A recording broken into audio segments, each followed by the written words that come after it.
Familiarity is tricky. And you know why? Because it can be comforting, which is a good thing, but it can also be stifling, which is a bad thing. And there are some of you who are sitting right now listening who know for a fact they are in a situation that they should have left a long time ago, but you are staying because it is familiar to you.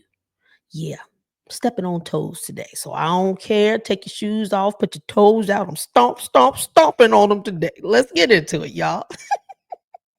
This is Looking for My Fit. Looking for my fit, looking for my fit, yeah. Looking for my fit, looking for my fit, yeah. Looking for my fit, looking for my fit, yeah. Looking for my fit, looking for my fit, yeah. What's up, everybody, and welcome to another episode of the Looking for My Fit podcast. Y'all, I'm keeping this intro short because I want to get into this thing. I talk about life. So if you're new, welcome. I'm happy that you are here. I hope that you enjoy this episode and that you will not only hit subscribe, but that you will share this episode with someone who you believe can benefit from it. And if you are an OG listener, you already know what I'm about to say. I love you. I love you big. I can't thank you enough for continuing to support. Y'all, listen.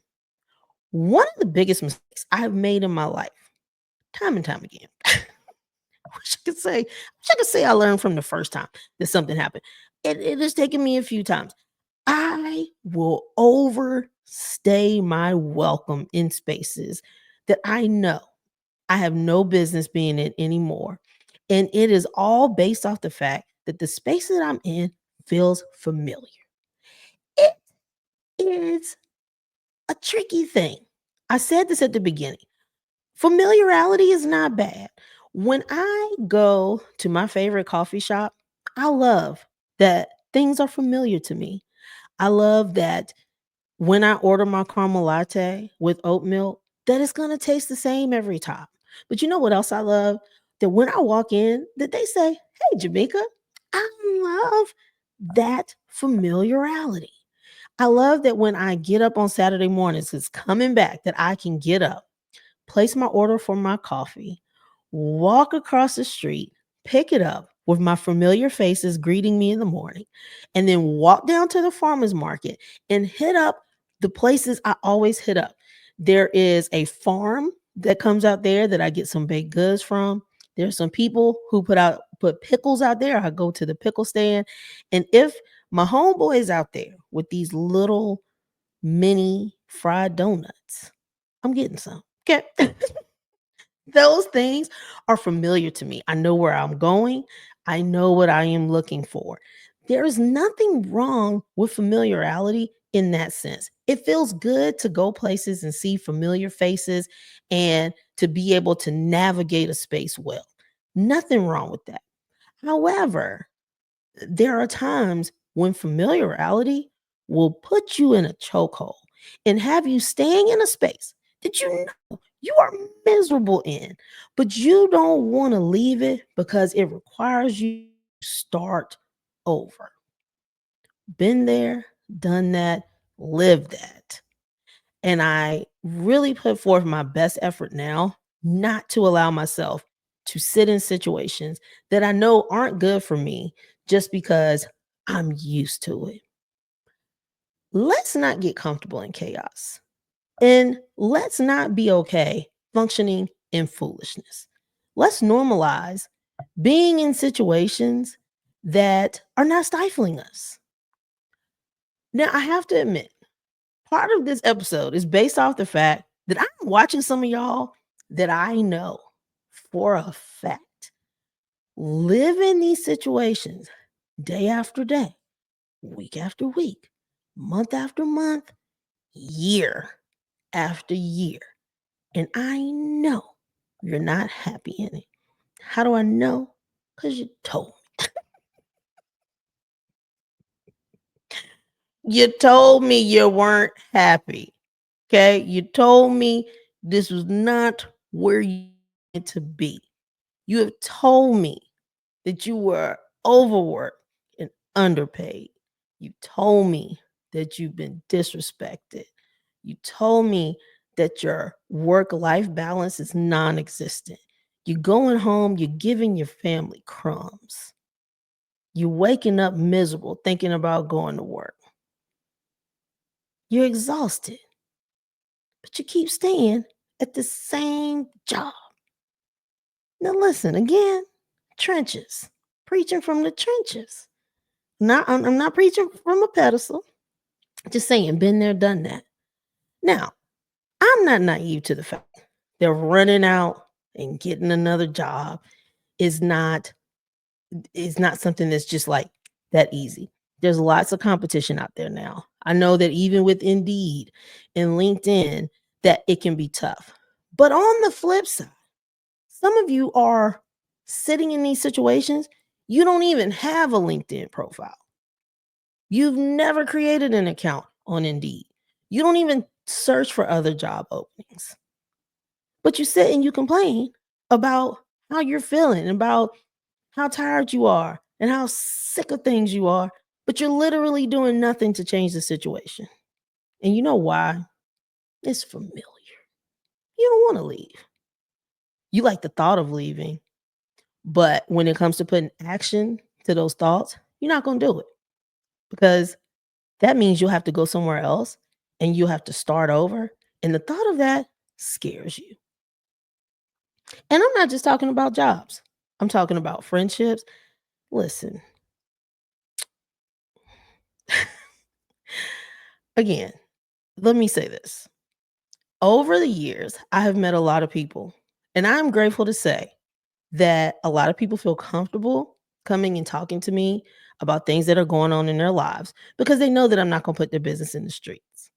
And I know some of us now saying, please don't say anything that is going to indicate me.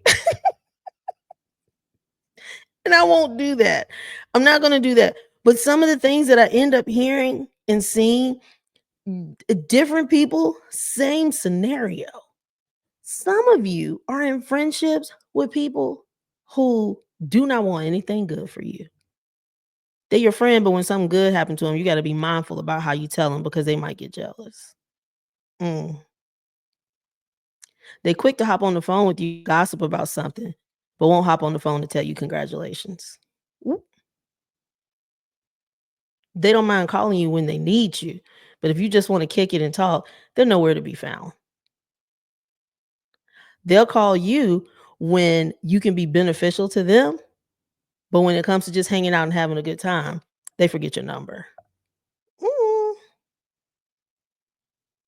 They continue to say shady things and they're trying to be, they're trying to throw those little subtle shade shots. You catch them, but you keep writing it off. Maybe I'm overthinking it. You're not. They're not your friend. I don't want any friends who, when good things happen for me, that I have to be strategic about how I share my information. If you are not one of the first people that I want to go run and tell, listen, we're not friends. We're people who know each other. But you keep staying in this friendship because you're at the age where you feel like it's going to be hard to make other friends. And you'd rather be friends with a foe than be lonely. Mm. Yeah. Some of you are in relationships. Put your toes out right now. He celebrates nothing. She does not get excited when good things happen for you. This other person does not get excited about the things that make you excited. And I get that people are different, but there are things that Carlos is into that I'm not, but that I participate in because that's my man. I love him. And that doesn't mean we have to do all the same things all the time. But if there's something that excites him, then I try to learn more about it and I participate in it. I went to every single football game for his school's team this year. I'm talking about I sat out in the weather. I don't have a child or chicken on that team. But you know why I went? Because that's his school. And like athletics is what he does. And I see all of the work that he puts into helping to support this athletic program. And because it is so important to him, I show up to support him. But you are showing up for people who won't even sit down and watch a TV show with you. Hmm. So now, we'll let you catch your breath for a second. The question is why? Why are you staying in these situations? Now, in order for you to be willing to move forward, you have got to be willing to be real. You got to get down to the nitty gritty. For me, here is what I realized. I've told this story before, but when I was in high school, we had superlatives. I got two different superlatives, but the one that knocked me in my gut was most conceited because that is not me. But I took it personally and really internalized that and allowed that to be the foundation of who I became as a young adult. So I typically walked into situations feeling as though there was no way anyone in new situations would feel any type of connection with me because I just figured that people would always view me as someone who thought that they were better than other people. That was how I took that thing in. And so as I became an adult and I got in situations where I was able to make some type of connection, I realized that a lot of times I would try to show up in a capacity to show that I had value. What is it that I can do that makes you feel like you need me? Because I had a desire to belong. I wanted to feel like I was in a space where people were excited to see me and where I was carrying some type of value that people felt like they needed me so that I could then have that sense of belonging. I had to be real about that. I, again, felt like people just don't like me. So there was a desire for me to have people outside of my family. Let me make that caveat. Family, biggest cheerleaders always told me, don't worry about what people say. I internalize it anyway. But when I finally got in a space where I actually felt like, oh, I'm a part of the group. I'm like, I'm not the outsider. People like me. People want me around. I felt like I had to show up in a certain way so that people would want me to be around. I almost felt like I needed to be a necessity for people in order for them to want me to be a part of their group because I had this strong desire to belong.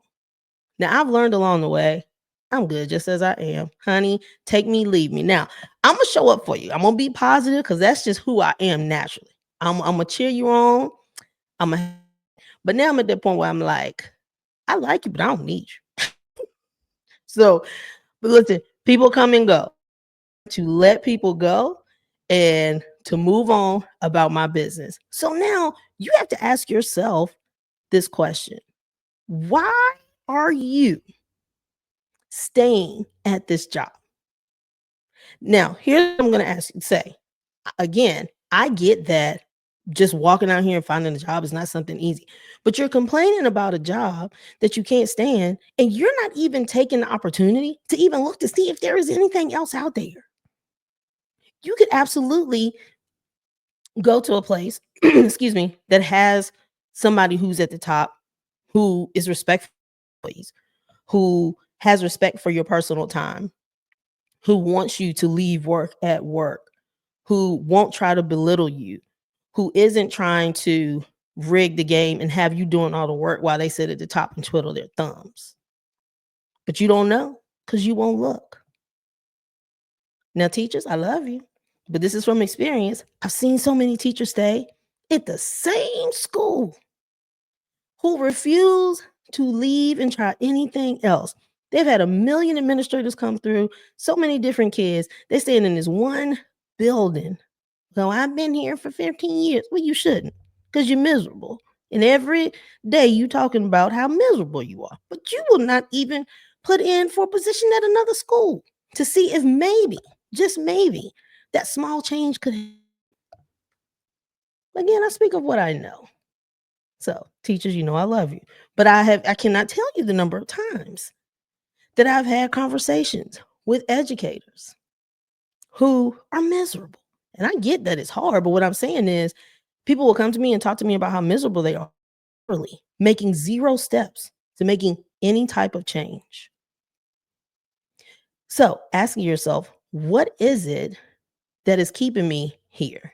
Is it because like I've built this reputation for myself at the school where I'm seasoned and everyone who comes in here knows me and I have the hookup with different people who also have been here for a little bit longer and I'm scared to go to a new school under a different administration with new teachers where people don't know me. Now what does that look like for me? Mm. Some of you have so much that you can lend outside of the classroom that could help these new teachers who are coming in. And there are some people who love being in the classroom so much that they truly don't have a desire to go anywhere else. And for that, I applaud you. Stay there. So I'm not saying you have to leave, but there are some of you who are itching and have a desire to do something else, but you're scared because you know this curriculum inside and out. You know this grade, you know this subject. And the thought of you now stepping out and doing something new at this point in your career is just terrifying. This relationship that you're in, why you staying? If it's bad now, well, get married. It's really gonna be bad later. Okay, marriage is real and raw. I love my husband. But what I am saying is, if you have something that is already irritating you now, if you already have some type of feeling and it's deep down in your gut, that is discernment. The Lord is telling you He ain't it. He's waved every red flag He can find. And instead of you taking heed to the red flag, you making a blanket and trying to save it for a wedding gift. You have a desire to be loved. And I'm not sure what may have happened in your life that made you feel like you weren't worthy of love.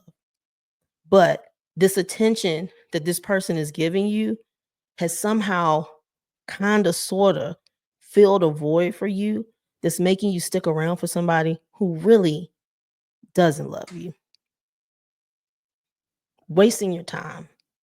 But the thought of you having to go back out into the dating world and meet someone else is scary. And I get that. I know a lot of people who are in that space. And again, that friendship, you're the one who's literally always giving. You're the one who's always planning. You're the one who's always checking in, the one who's always showing up. And they're not doing any of that. Now, I'm not saying that when you're in a friendship that you have to like pour all the things in all the time, but I do believe the friendship should be reciprocal. We should be able to lean on each other. When you ain't got it, I'm there for you. And when I ain't got it, you're there for me. But when I'm always there for you and you're never there for me, but you find the energy to be there for other people, and listen, it's time to move on. And I get it. Making friends as an adult can be hard. I've talked about that very openly on here. But the only way to find new friendships is to be willing to like pull away from the one that you see is not for you and to step out there. Start going and trying some of the things that you love and going to new places to do those things and seeing if you can meet other people who have common interests. But as long as you are stifling yourself to the things that are familiar, it's going to be very hard for you to move on. Yeah, I have made so many moves in my lifetime, especially over the last few years. And even though some things absolutely positively did not work out the way that I thought that they would have, here's the one thing that I don't have to live with, and that is regret of not trying to see what could happen. So there are some things where I'm like, "Oh, you should not. You most definitely should not have done that." Okay. But the thing is, if I not tried those things, then I wouldn't know. I would always be living the life of what if. I wonder if. And I don't have the wonder ifs. I have just jumped It made moves. And again, some things absolutely did not work out well. But I serve a good God. Okay. And Romans 8:28 says that all things work for the good of those who love him, who are called according to his purpose. And so even though some things went bad, my God made it work out for my good. He found a way. So look, if nothing else, lessons learned. But y'all, if you always keep yourself in these stifling situations, simply based off the fact that they are familiar to you, you are missing out on an opportunity to live a better life, to not have to be in that situation that is dragging you down and making you miserable. Stop holding on to familiar things that are toxic. You don't have to live that. You just have to be willing to step out and try new things. Now, when you step out and try new things, will they always work out great? No, they won't. But the only way to get to some new things that can work is to be willing to try new things. And you know what I'm talking about. There's like that thing that you feel down in your gut. And I genuinely believe that is the spirit of discernment. Like you have that discerning feeling. It's the Holy Spirit tapping you. This ain't it. This ain't it. This ain't it. This ain't it. And instead of you stepping out on faith and trying something new, you're being shackled by fear and familiarity. So, my challenge to you, if you know you are sitting in a situation that long ago made it very clear to you that it was not the situation for you, I would like for you to ask yourself why. You're gonna have to dig deep and get real and figure out what it is so that you can figure, break that thing down and process it and then make decisions on how you move past it. If you have a therapist, talk about it in therapy. If you don't have a therapist, see if you can try one or find a really trusted source who you can like at least talk this thing through. But we have to figure out why we are allowing ourselves to function in foolishness when it doesn't have to be that way, especially when you're just not trying to make a move at all. So, again, I've been there, I've done that more times than I can count. But I will tell you this there is freedom let me use a peace in knowing that I was at least willing to try. If I hadn't tried some of the things that I tried, I would be saying, man, I wonder what would have happened. And some of those, the answer is, you know, I tried it and it went very badly. But y'all, I'm living to laugh about it and I've learned something from it. And there's always a lesson that you can pull from it. And so you learn and then you move forward. But seriously, y'all, don't allow yourself to stay stuck.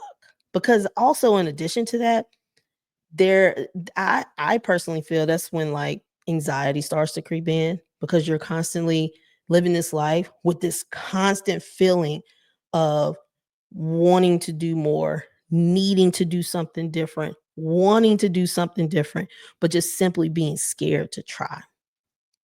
So start taking small steps.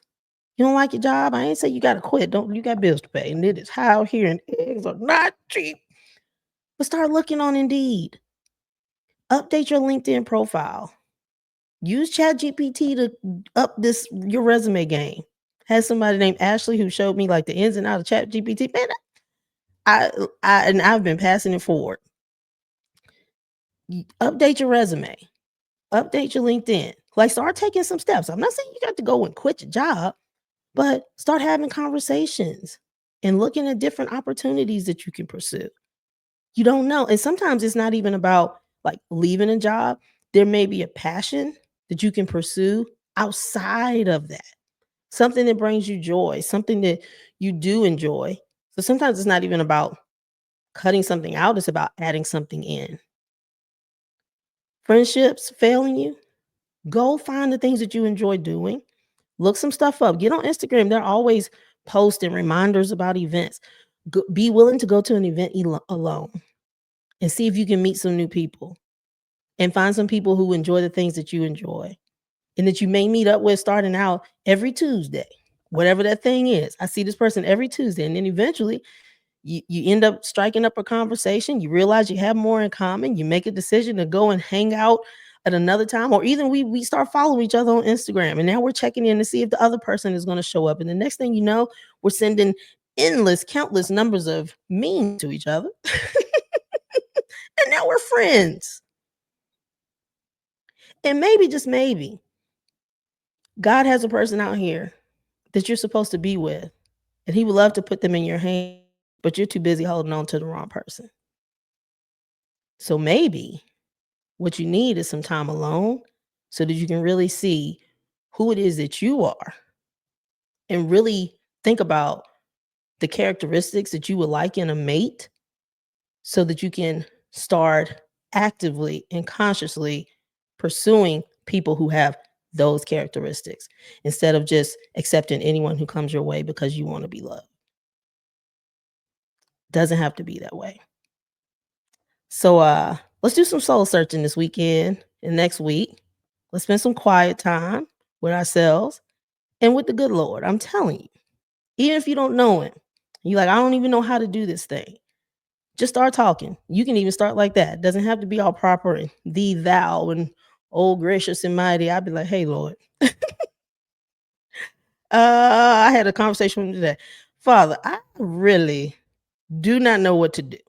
I do not want to seem as though I am sitting still and not being an active participant, but I genuinely don't have a clue. So, Lord, if you could send me a sign and make it real clear. And that is, listen, conversational. But I'm telling you, for real, don't bog yourself down with something you know you shouldn't be, and you know what I'm talking about, just because it's familiar. The world is big. There are so many different people and opportunities out here and things that you could experience if you would just be willing to take off the shackles of fear and familiarity. So let's get deep. Let's do some soul searching, and let's allow ourselves to pursue things that will help to make our lives better. All right, guys, I'll see you next week. Bye. Listen, I can't have you all missing out on episodes. I appreciate you all being here, and I want you to stay here. So before you leave, go ahead, click that subscribe button so you'll be the first to know when the next episode drops. I'll see y'all then. Looking for my fit is what I do. Looking for my fit, looking